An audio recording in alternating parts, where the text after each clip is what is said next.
ግንቦት 15 የሐዋርያው የቅዱስ ጳውሎስ መልእክት ወደ ሮሜ ሰዎች።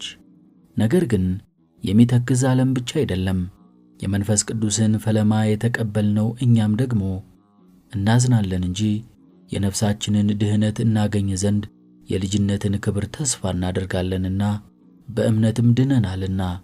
የሚታየውን ተስፋ ማድረግ ተስፋ አይደለም።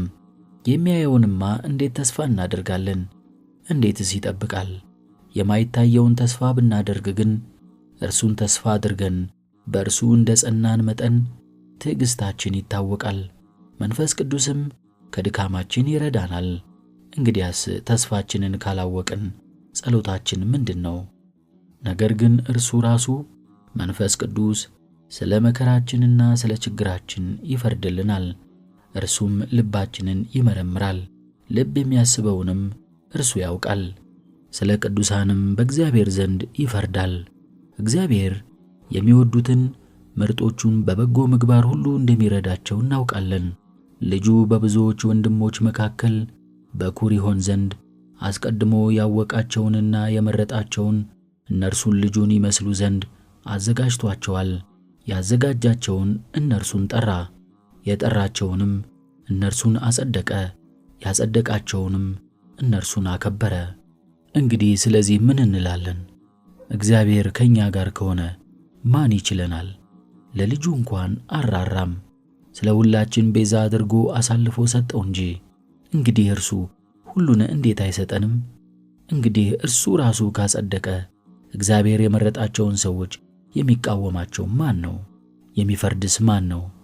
የሞተው ይልቁንም ከሙታን ተለይቶ የተነሳው በእግዚአብሔርም ቀኝ የተቀመጠው ደግሞ ስለኛ የሚፈርደው ኢየሱስ ክርስቶስ ነው። ከክርስቶስ ፍቅር ማን ይለየናል? መከራ ነውን? ሐዘን ነውን? ስደት ነውን? ረሃብ ነውን? መራቆት ነውን? ጭንቀት ነውን? ሾተል ነውን? መጽሐፍ እንዳለ ስለ አንተ ዘወትር ይገሉናል፣ እንደሚታረዱ በጎችም ሆነናል። ነገር ግን በወደደን በእርሱ ሁሉን ድል እንነሳለን። የያዕቆብ ወንድም የሐዋርያው የቅዱስ ይሁዳ መልእክት። ወንድሞቻችን ሆይ እናንተስ የጌታችን ኢየሱስ ክርስቶስ ሐዋርያት መጀመሪያ ያስተማሯችሁን ቃል አስቡ። በኋላ ዘመን ልቦናቸው የወደደውን የሚያስተምሩና በእነርሱ ኃጢአት ሌላውን የሚያስቱ ዘባቾች እንደሚመጡ ነግረዋችኋልና። በኃጢአታቸው የሚለያዩና ልቦናቸው በወደደው የሚያስቱ መንፈስ ቅዱስም ያላደረባቸው እነዚህ ናቸው። ወንድሞቻችን ሆይ እናንተ ግን በተቀደሰች ሃይማኖት ራሳችሁን አንጹ፣ በመንፈስ ቅዱስም ጸልዩ፣ በእግዚአብሔር ፍቅር ራሳችሁን ጠብቁ። ወደ ዘላለም ሕይወት የሚወስደውን የጌታችን የኢየሱስ ክርስቶስን ምሕረት ተስፋ አድርጉ። በኃጢአቱ ምክንያት የምትዘልፉት አለ፣ የምትመሩትም አለ፣ ከእሳት የምታድኑትና የምትታደጉት አለ፣ ፈርቶና ተጸጽቶም የሚድን አለ። የቀደመ በደላቸውንም ጠልተው የዝሙት ርኩሰት ልብሳቸውን የጣሉ አሉ። ሳትሰናከሉም እንዲጠብቋችሁ በክብሩም ፊት በደስታ ነውር የሌለባችሁ አድርጎ እንዲያቆማችሁ ለሚችለው ብቻውን ለሆነ መድኃኒታችን እግዚአብሔር ከዘመን ሁሉ በፊት አሁንም እስከ ዘላለም ድረስ በጌታችን በመድኃኒታችን በኢየሱስ ክርስቶስ ክብርና ግርማ ኃይልም ሥልጣንም ይሁን፣ አሜን። የሐዋርያት ሥራ። ከዚህም በኋላ ደብረ ዘይት ከሚባለው ተራራ ወደ ኢየሩሳሌም ተመለሱ። እርሱም ለኢየሩሳሌም የሰንበት መንገድ ያህል የራቀ ነው። ወደ ማደሪያቸውም በደረሱ ጊዜ ጴጥሮስ፣ ዮሐንስ፣ ያዕቆብ፣ እንድርያስ፣ ፊልጶስ፣ ቶማስ፣ ማቴዎስ፣ በርተሎሜዎስ፣ የእልፍዮስ ልጅ ያዕቆብ፣ ቀናተኛው ስምዖን፣ ያዕቆብ ልጅ ይሁዳም ወደሚኖሩበት ሰገነት ወጡ። እነዚህ ሁሉ ከሴቶችና ከጌታችን ከኢየሱስ እናት ከማርያም ከወንድሞቹም ጋር በአንድነት ለጸሎት ይተጉ ነበር። የማቴዎስ ወንጌል። ስለ ሐዋርያት መጠራት 12ቱን ደቀ መዛሙርቱን ጠርቶ ያወጧቸው ዘንድ ደዌንና ሕማምን ሁሉ ይፈውሱ ዘንድ በርኩሳን መናፍስት ላይ ሥልጣንን ሰጣቸው። የ12ቱ ሐዋርያትም ስማቸው እንዲህ ነው። መጀመሪያው ጴጥሮስ የተባለው ስምዖን፣ ወንድሙ እንድርያስም፣ የዘብዴዎስ ልጅ ያዕቆብም፣ ወንድሙም ዮሐንስ፣ ፊልጶስም፣ በርተሎሜዎስም፣ ቶማስም፣ ቀራጩ ማቴዎስም፣ የእልፍዮስ ልጅ ያዕቆብም፣ ታዲዮስ የተባለ ልብድዮስም፣ ቀናዊው ስምዖን፣ አሳልፎ የሰጠው የአስቆሮቱ ሰው ይሁዳም። ጌታችን ኢየሱስ እነዚህን 12ቱን ሐዋርያት ላካቸው፣ እንዲህም ብሎ አዘዛቸው። በአሕዛብ መንገድ አትሂዱ፣ ወደ ሳምራውያን ከተማ አትግቡ፣ ነገር ግን ከእስራኤል ወገን ወደ ጠፉ በጎች ሂዱ። ሄዳችሁም መንግሥተ ሰማያት ቀርባለች እያላችሁ አስተምሩ። ድውያንን ፈውሱ፣ ሙታንንም አንሱ፣ ለምጻሞችንም አንጹ፣ አጋንንትንም አውጡ።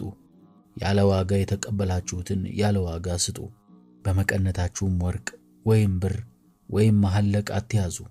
ለመንገድ ስልቻ ወይም 2 ልብስ ወይም ጫማ ወይም በትር አትያዙ፣ ለሠራተኛ ዋጋው ይገባዋልና። በምትገቡበትም በማንኛይቱም ከተማ ወይም መንደር በዚያ የሚገባ ማንም እንደሆነ በጥንቃቄ መርምሩ። እስከምትወጡ ድረስ በዚያ ተቀመጡ። ወደ ቤትም በገባችሁ ጊዜ ሰላምታ ስጧቸው። ለዚያ ቤት የሚገባው ቢሆን ሰላምታችሁ ይደርበት፣ የማይገባው ቢሆን ግን ሰላማችሁ ወደ እናንተ ይመለስ። ከማይቀበላችሁ ቃላችሁንም ከማይሰሟችሁ ግን ከዚያች ቤት ወይም ከዚያች ከተማ ወጥታችሁ የእግራችሁን ትቢያ አራግፉ። ከዚያች አገር ይልቅ በፍርድ ቀን ሰዶምና ገሞራ ዕረፍት እንደሚያገኙ በእውነት እነግራችኋለሁ። እነሆ እኔ እንደ በጎች በተኩላዎች መካከል እልካችኋለሁ። እንግዲህ እንደ እባብ ብልሆች እንደ ርግብም የዋሆች ሁኑ። ስንክሳር።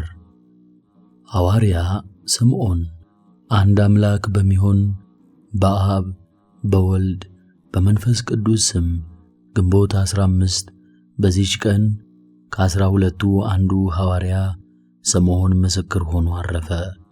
እርሱም ናትናኤል ተብሎ ይጠራል። በገሊላ አውራጃ የቃና ሰው ነው። የኦሪትና የነቢያትንም መጻሕፍት ተምሮ ያወቀ ነው። መንፈሳዊ ቅንዓትም በውስጡ አለበት። ስለዚህም ቀናኢ ተባለ። እርሱም ንጹሕ ፊት አይቶ የማያዳላ በሃይማኖቱ እውነተኛ ነው። ስለዚህም ፊልጶስ ስለ እርሱ ሙሴ የጻፈለትን የዮሴፍ ልጅ የሚሉትን የናዝሬቱን ክርስቶስን አገኘነው ባለው ጊዜ ከናዝሬት ደግ ሰው ሊወጣ ይቻላልን አለው እንጂ አላደላለትም። ፊልጶስም ታይ ዘንድ ና አለው። በመጣም ጊዜ የክብር ባለቤት ጌታችን ይህ በልቡ ሽንገላ የሌለበት እውነተኛ እስራኤላዊ ነው አለው። አሁንም ምስጋና ወደ መቀበል አልተመለሰም። በየት ታውቀኛለህ አለው እንጂ። ልብንና ኩላሊትን የሚመረምረው ጌታችንም ፊልጶስ ሳይጠራ በፊት በበለስ እንጨት ሥር አየሁህ አለው። ያን ጊዜም የተሰወረውን የሚያውቅ አምላክ መሆኑን ተረድቶ ጌታዬና ፈጣሪዬ በእውነት አንተ የእግዚአብሔር ልጅ የእስራኤልም ንጉሥ ነህ አለው። እንደ አይሁድ መምህራንም አልተቃወመውም። እነርሱ ከዚህ የሚበልጥ ድንቅ ታምራትንና ኃይሎችን አይተው ለእውነት አልተገዙምና። ስለ እርሱ እንዲህ ተብሏል። ጎልማሳ ሆኖ ሳለ ከአሕዛብ ወገን ከሆነ ጎልማሳ ጋር ተጣልቶ አንዲት አመታትን መትቶ ገደለው። በቤቱ አጸድም ባለ ዕፀ በለስ በስሩ ቀበረው። ይህንንም ማንም አላወቀበትም። ሁለተኛም በሕፃናት እልቂት ጊዜ እናቱ በአገልግል ውስጥ አድርጋ በበለስ እንጨት ላይ ሰቅላ ትሸሽገው እንደነበር በጭልታሙ አውርዳ አጥብታ መልሳ ትሰቅለዋለች። የመከራውም ጊዜ ጸጥ እስካለ ድረስ እንዲህ ታደርግ ነበር። መድኃኒታችንም በምልክት ከእርሱ የሆነውን በገለጠለት ጊዜ የተሰወረውን የሚያውቅ ሁሉንም የሚመረምር በእውነት የእግዚአብሔር ልጅ እንደሆነ ተረዳ። ያን ጊዜም ራሱን ዝቅ አድርጎ ለመድኃኒታችን ተገዛለት። ከዚያችም ሰዓት ጀምሮ ተከተለው። ከ12ቱ ሐዋርያትም ጋር ተቆጠረ። አጽናኝ የሆነ የመንፈስ ቅዱስን ጸጋ በተቀበለ ጊዜ የሀገሩ ሁሉ ቋንቋ ተገለጠለት። መለኮታዊ ምስጢርንም አወቀ። ወደ ኩርጅ አገርና ወደ እልብጃህ ከተማ ከሃዲያን በድንቁርና ወደሚኖሩበት ሁሉ ገብቶ የሃይማኖትን ብርሃን አበራላቸው። ከተራቃቂዎችና ከሰነፎችም ብዙዎችን መልሶ በክብር ባለቤት ክርስቶስ ሃይማኖት ልባቸውን አበራላቸው። የክርስትና ጥምቀትንም አጥምቆ ነጣቂዎች ተኩላ የነበሩትን የዋሃን በጎች አደረጋቸው። ሁለተኛም ወደ ሌሎች የካህዲያን አገሮች ወደ በርናጥያ ደሴትም ሄዶ በውስጣቸው ሰበከ። ይዘውም ጽኑ ሥቃይን አሰቃዩት። እርሱ ግን ኃይልንና ብርታትን ተጨመረ። በእግዚአብሔርም ኃይል ሙታንን አስነሣ። እንዲያጠምቃቸውም ለመኑት። የክርስትና ጥምቀትንም አጠመቃቸው። ብዙ ዘመንም ኖረ። ከዚህም በኋላ ከሃዲያን ይዘው በእንጨት ላይ ሰቀሉት። በዚህም ምስክርነቱን ፈጽሞ ከወንድሞቹ ሐዋርያት ጋር የማይጠፋ መንግሥትን ወረሰ። ለእግዚአብሔርም ምስጋና ይሁን። እኛንም በከበረ ሐዋርያ ጸሎት ይማረን፣ ለሁላችን የክርስቲያን ወገኖችም በረከቱ ትድረሰን ለዘላለሙ አሜን።